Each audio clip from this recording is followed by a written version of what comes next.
Бүгін сабағымыз 55-ші сабақ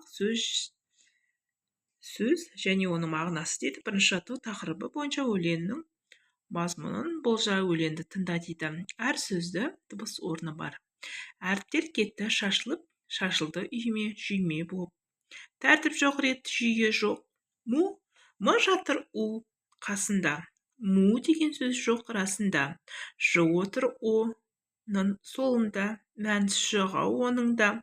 О мен т қатар дөп келіп, оқылды маздап, от болып. Әр сөзді дыбыс орны бар, орайын тауып орнығар. Үйме, жүйме деген бірге, бір жерге топтану дейді. Сөз неден құралады? Сөз әріптен құралады, иә? Мағынасы болмаса, сөз бола ма? Бола ала ма дейді балалар. Мағынасыз бола ма? Әрине боламайды, иә? Сөз дыбыстан құралады. Сөз белгілі бір мағына білдіреді екен, иә?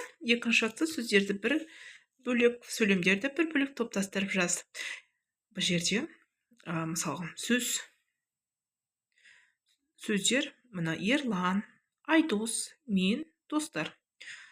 Олар, тату, міне балалар, мына жерден, мына жерден, ол сөз. Мына жерден олар, тату, өте, бір-біріне көмек. Мына жерден, ол да сөз. Ал Ерлан мен Айдос достар, ол сөйлем.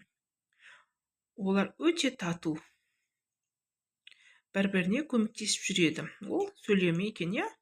Түсініңіздер ма?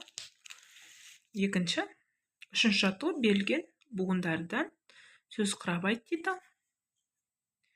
Міне, білім, достық. Сосын не деп жазамыз?